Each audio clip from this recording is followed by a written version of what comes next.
It's very late here. This is Pete. It's 10 o'clock. But I set up everything and I thought about this tag for quite a while. It's a tag of sorts that I'm going to do. It is called, I've already forgot the name, Five Hard Books, the hardest books I've ever read, something like that. I first saw it on Alan's channel, Hard Books 770.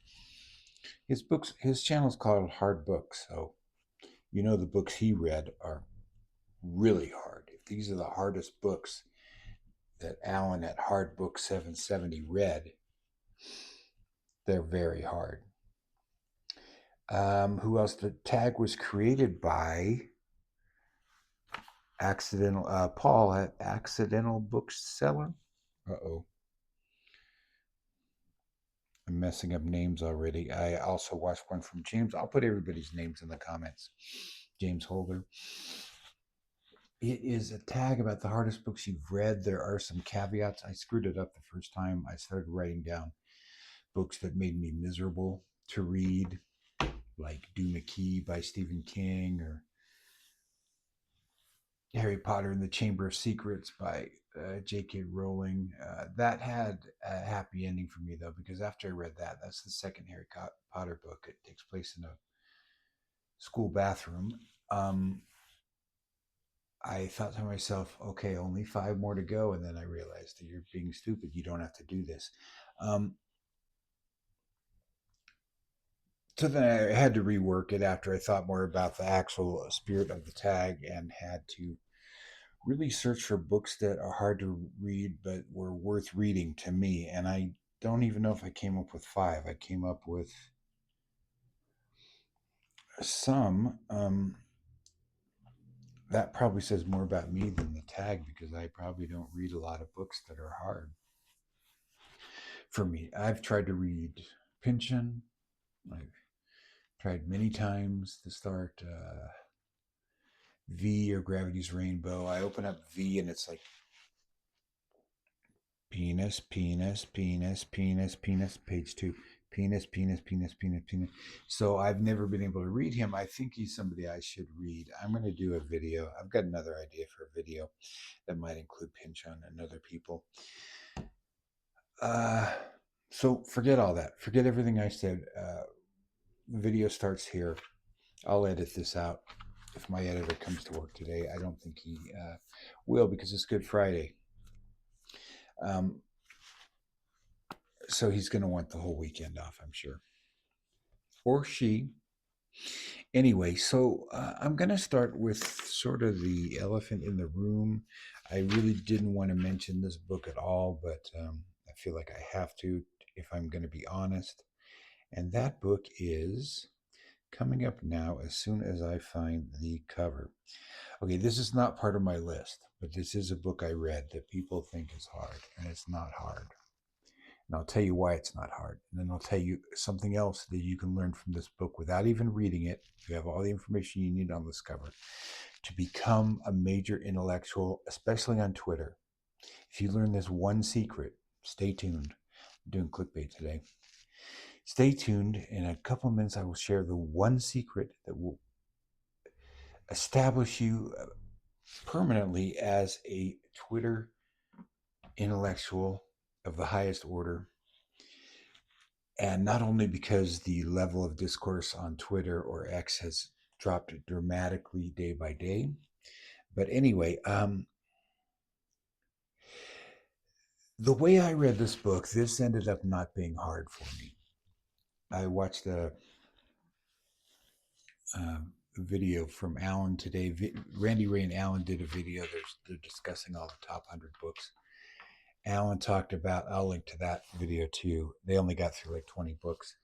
I came late, so I only saw five of the books they did, but one of them, I believe, was Finnegans Wake, or they were talking about it. And Alan quoted, he said not to attribute it to him. He said it in a very funny way, and I think he's quoting someone else. I can't say for sure if I've read Finnegans Wake. I did look at all the words, though. And that's the same for me. But okay, the way to read Finnegans Wake is, if you want to, there's really No reason you have to. Of course, that applies to every book. There's no reason you have to read any particular book. But if you want to, let me just put a parenthesis in here. I wonder if, and maybe someone can tell me, if James Joyce did set out to write the most difficult book in the history of the English language. Maybe he did. You go through his books in order. People usually have a place they like to stop. Some people say, well, Dubliner is fantastic, but his novels are terrible. Or Portrait of the Artist as a Young Man is fantastic, but that's as far as you can go. And then he went off the rails. Or Ulysses is fantastic, but then he went off the rails with Finnegans Wake. Um, he is an author that is in the circles I run in through my life of readers and writers. And I forgot to pick up this quote, but John Gardner, the novelist and writing teacher, famous writing teacher, I think it was Binghamton, New York. Died in a motorcycle accident, fairly young, early 40s. Wrote some good books, a bit.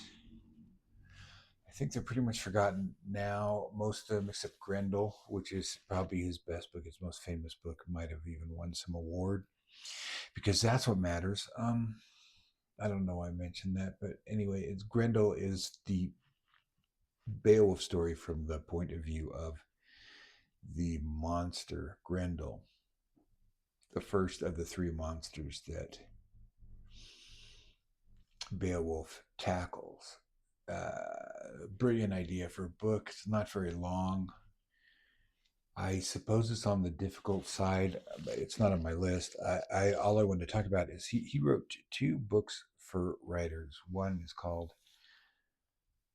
Uh, one is called On Becoming a Novelist, and the other is called something on writing or something. In one of those books, he is there's a beautiful passage about types of readers, and he says, "Beware the snob who looks down on." He lists some definite things um, that snobs, and this is probably books like 40 years old, so some of these might be out of date, but he lists things that snobs consider second rate, and he mentions a lot of women writers, snobs at that time at least, considered second rate. Like he considered Pearl Buck a top level literary writer, Pearl Buck, and in the Academy she wasn't really. And science fiction novels. He mentions a lot of science fiction novels, and he even mentions comic books, like a good comic book like Howard the Duck. See, this was quite a while ago, and Howard the Duck was considered at that time really a sophisticated comic book, which I guess its reputation was kind of ruined by the movie, but I don't know. Uh, but then he also says, beware also of the snob in drag. That's the way he said it back then. We would say like the reverse snob or something like that now. I don't know if we use that same term, but that is the snob who only reads genre fiction or entertaining fiction and thinks that anything more ambitious is false or fraud. And you see this a lot on Twitter. I've been spending too much time on Twitter lately. A lot of people are convinced that if they're not interested in something, then everybody's faking it. So if you're reading Finnegans Wake, you're just faking. You didn't really read it. You don't like it. You're just doing it because you want to look down on people who read Jack Reacher or whatever. So those are both attitudes you need to stay away from, or he suggests you stay away from, and I second it. Having said all that, James Joyce's Finnegans Wake is tough to get into unless you understand the context he was writing in. There are books you can get. There's at least three books. There's a book called A Skeleton Key to Finnegans Wake. There's a book called A Shorter Finnegans Wake. I don't remember who wrote those. I should have looked that information up now. I believe Skeleton Key is written by James Campbell with someone else, and but the best book to read on Joyce, and you can read this and enjoy it without having read any James Joyce, although you probably want to read at least Dubliners, um, which you should read anyway. I mean, the thing that Dubliners establishes is that Joyce can write straight.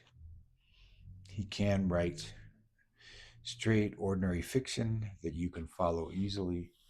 And to me, that has always given me uh, in any when any writer does that or any painter does that. For example, Picasso's early paintings are very realistic. They look like classic European paintings of earlier era. Um, so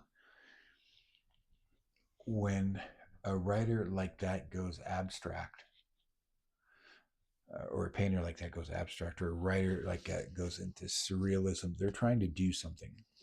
They're not just screwing around. They're not trying to fool you. They're not trying to laugh at you. I've actually met people who think he might have been semi kidding, but this was a writer I knew once who'd written a bunch of books who thought, sometimes he'd be reading a book and said, this is someone I had classes with at one time, he'd say, I feel like this author's laughing at me. Are they laughing at me because do they think I'm dumb? Does this writer think I'm dumb? James Joyce doesn't think you're dumb. He's trying. You could go talk about Ulysses with this too. He's not trying to.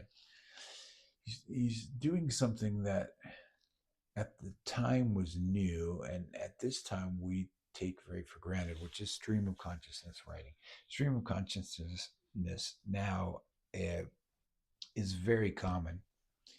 Whenever you're in a character's head for a long time, they're thinking, they're going about their day, or they're solving a mystery or whatever. If you look at older books, there's not that much introspection. There's not as much introspection. Of course, there's a lot, but it's often told by the omniscient narrator. For example, in a Dickens novel, um, I just finished listening again to the Pickwick Papers, and you understand what characters are acting through their actions and their speech, and then Dickens himself is an omniscient narrator, or Henry James, or any of these people will break in and tell you sometimes what the character's thinking. And long about the time of the moderns, Virginia Woolf, James Joyce, even though she hated James Joyce anyway, she thought he was like low class, I guess, from quotes that are going around now again on Twitter, which I need to stay away from. It's more immediate. It's more immediate. James Joyce himself doesn't break into the novel to tell you what his characters are thinking. Okay, so Joyce had this idea to. I don't know why I'm giving a lecture on James Joyce. Anyway, that's just how it worked out. That's just what I'm doing. Mostly, I make these videos like to clarify my own thoughts, and if people want to listen, that's fine. Um, so he chose Ulysses. Oh, I got to tell a story about my aunt. I might have to change the title of this. Who cares? Watch it, don't watch it, whatever. I'll introduce Ulysses this way. My aunt, who died fairly young, age 50. She was 55. She was a very interesting woman. She started painting. She only did it for like 2 or 3 years. She started painting in her late 50s. She did these like, incredible, colorful paintings of houses and woods and things like that. That were really pleasant to look at. I think my cousin has them all now. She and when I saw her doing this, I was really moved by it. She lived in Lake Tahoe, which is kind of near where we live. But at this time in her life, she had just gotten divorced, and she moved down to Reno, where we lived, and she was doing these paintings. And I asked her all these questions and stuff, and then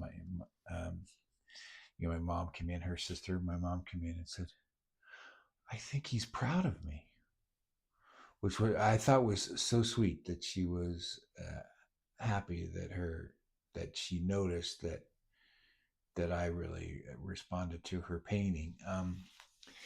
But so I wanted to just give a picture of what kind of person she was and how much I admired her. And although she had a very difficult life and a lot of health problems and a lot of other problems, and from very early on, she had some rough problems in the family. But that's neither here nor there. She was reading Ulysses at one point, and this might sound like I'm making fun of her, but I'm not. I'm trying to make a point. She read, as you know, all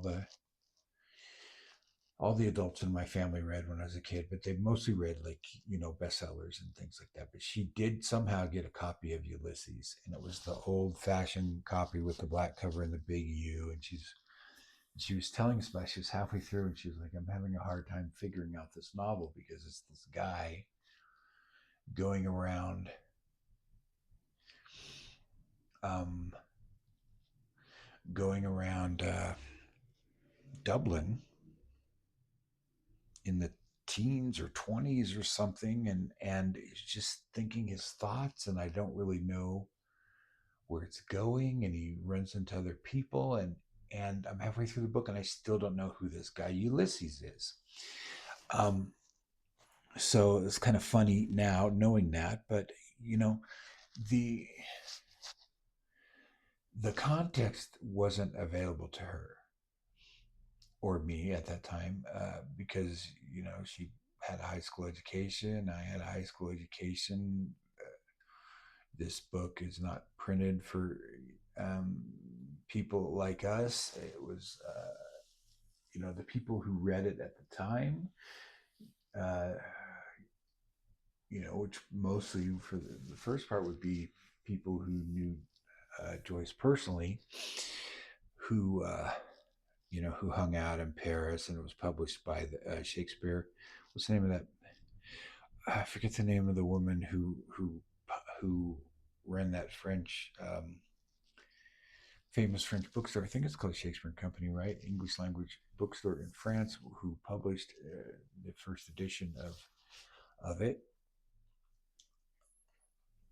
Those people knew what his goal was, and with with the book, and that spread out into the journals written by people who were also in the know, and spread out more. But she didn't have access to articles about it, or critical stuff about it. It was really sort of a spare edition. It didn't really explain what the book was about or anything on the back, so none of us knew. So she went into the book not knowing any of the context, that it was a retelling of the Odyssey, and the point was to sort of take the heroic epic and of Homer, of the Odyssey, and lay over it, or use it as a background for the lives of ordinary people, or at least what Joyce thought ordinary people were. So she went into the book with no help. So obviously she's not going to get as much out of it. And I don't remember if she finished it or not. That was the only conversation we had about it. I think she was down visiting, but she was intrigued enough to keep reading it. And I think that's the spirit of this tag. Um, so what I'm saying is, if you're just going to pick this up and try and read it and not know anything about James Joyce and not know anything about the other books he wrote, or what his goals were, you're not going to get very far. You're going to have to be a genius. You may have to be pretty well read to be interested in this book in the first place. But I don't know if I could read it today. Before I read this book, I read Ulysses at least 5 times. I really loved it when I was in my early 20s. I really like his voice. I found it fascinating. I opened it a few times. I probably would have never got through it if I didn't read Anthony Burgess's book, Rejoice, R-E colon Joyce, as in rejoice. Um, he's the best guide. I didn't read those other books that I've mentioned, but in a sense, this is the opposite of what he was trying to do. Not the opposite, but it's kind of a further turn of the wheel, further turn of the screw, let's say, for shits and giggles, of the surrealism that he did um, in Ulysses. So Ulysses is about a 24-hour period. I think it's 16-hour period. Actually, it takes place in one day. Uh, Stephen wakes up in the morning, has this day, ends up at night. In the third section which is the voice of Molly, his wife, and where a lot of the stuff comes in that got the book banned and various places. Anyway, so this next book comes along, 16 years later, I think it took him. It was for many years referred to as work in progress, and different sections will come out. But what this book is about, if Ulysses is about a day, a waking day, this is about what happens to us at night when we dream. So, kind of summarizing a lot from Anthony Burgess here.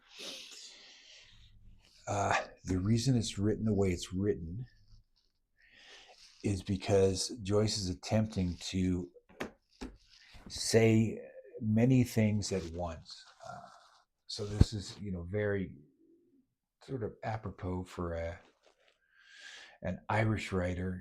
Irish people are great at wordplay, and this is all wordplay. If you imagine a book that's all puns, not just comedic puns, although there are parts of this book that are very funny, but also just serious puns and taking in all the world's knowledge to make these puns, like the word amoricore, I think is how it is on the first page.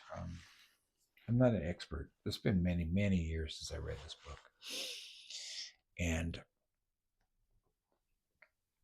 yeah, so I'm not going to do the tag in this video. I'm just going to talk about Finnegans Wake, and I'll end it, and then I'll do the tag in a separate video on a different day, because this isn't even really part of my list.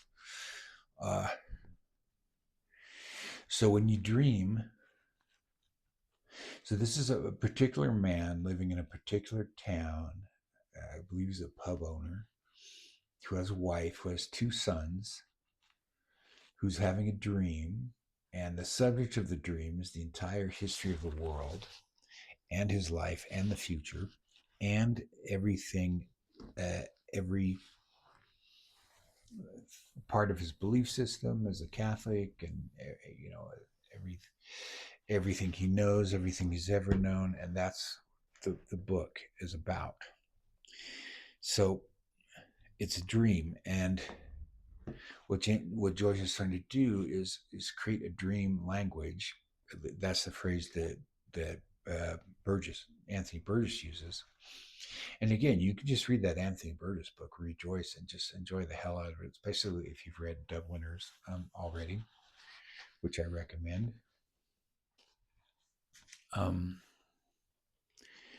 So the characters in his life, the three other, himself and his wife and his two sons, represent different characters. Just as in a dream, a person can change into another person. His sons are Cain and Abel at some point. His wife is Eve. There are other characters in history.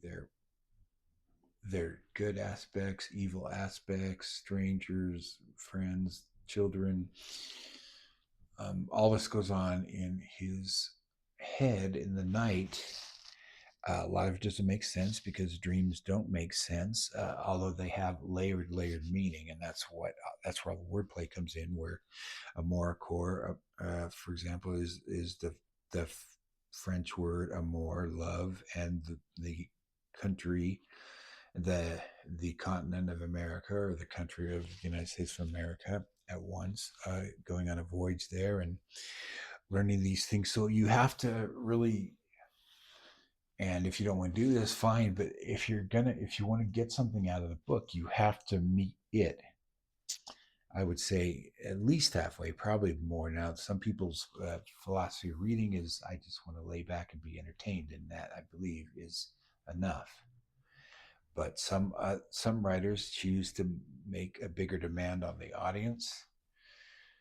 Some writers use that as an excuse to write badly. That's a big thing that goes on now. Like you didn't get it because you don't have the right um, worldview or whatever. But I believe Joyce, and I've seen a manuscript page of this. It was on display in, I guess I was in London, because I don't think I ever went to any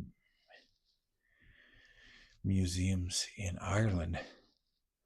But these manuscript pages that were so overwritten with changes, and if your average reverse snob uh, were correct, and this is just all gibberish and a big joke on you and me, and just the literary equivalent of going splat on a canvas, then he would not have had to make all those changes. So he was trying to get at something very primal. Okay, so that's all I have to say about that. I think if you don't have a job, I know most of you do, don't have friends or family, um, maybe you want to tackle this book because it is worth your while, I believe. Um, you can't read it the same way you read Jack Reacher, and that's not a slam on either one of them. It's meant to be. It's not, but I believe it's not meant to be difficult. It's meant to be as clear as he could make it. Now, how to be the most intelligent person on Twitter. Look at the title. And I apologize to you, those of you, many of you probably already know this. And this is not a slam on anybody who doesn't know this, but it is a common mistake. And if you don't make this mistake, you will look like a genius because so many people make it. Look at the title. Do you see any punctuation in the title? Do you see an apostrophe after N? No, you don't. Finnegans Wake with an apostrophe is an old Irish folk song about people going to the wake of a man named Finnegan. That's not the title of this book. You see it all the time. Uh, when people want to slam this book, they make fun of it and they type the title.